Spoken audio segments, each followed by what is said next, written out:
The Pharaoh's quest for immortality. For thousands of years, Egypt's most powerful rulers devoted their lives to one impossible mission, defeating death itself. This is the story of the Pharaoh's quest for immortality. The Pharaoh as a god on earth. In ancient Egypt, the Pharaoh was more than a king. He was seen as the living embodiment of Horus, chosen by the gods to rule.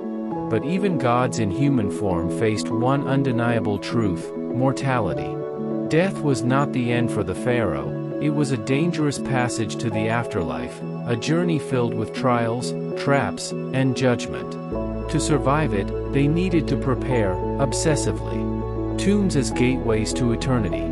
From the earliest dynasties, pharaohs commanded armies of workers to build monuments that could withstand eternity. The most iconic, the Great Pyramids of Giza, giant stairways of stone reaching toward the heavens. These tombs were more than graves. They were cosmic machines, designed to guide the pharaoh's soul, the Ka, safely into the afterlife. Inside, tunnels twisted like a labyrinth, some to confuse tomb raiders, others to mimic the path of the stars. Rituals of immortality, mummification. Death was not the end of the body, it had to be preserved perfectly. Egyptian priests performed the sacred art of mummification. Organs carefully removed and stored in canopic jars. The body dried with natron salt. Then wrapped layer by layer in linen, each fold sealed with protective spells. To Egyptians, this wasn't superstition, it was technology. The body was a vessel.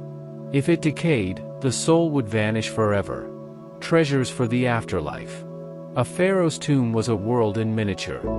Food, wine, weapons, golden chariots, even servants were buried alive in the earliest times, so the ruler would lack nothing in the next life. The most famous discovery of this practice came in 1922, Tutankhamun's tomb, untouched for 3,000 years, still glittering with treasures. The walls whispered prayers, and the objects promised eternal comfort. The judgment of the dead. But immortality wasn't just about gold or tombs. It depended on the weighing of the heart. Egyptians believed that when the soul reached the underworld, the god Anubis weighed the pharaoh's heart against the feather of Ma'at, truth and justice. A heart heavy with sin was devoured by the monster Ammit, ending existence forever.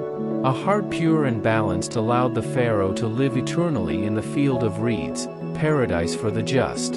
The irony of immortality.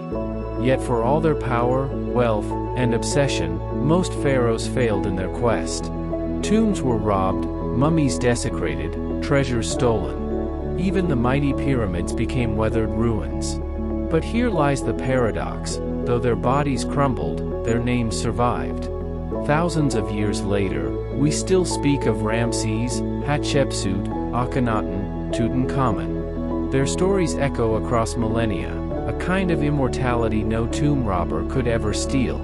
The pharaohs could not conquer death, but they conquered time. And perhaps, that was the true immortality they sought.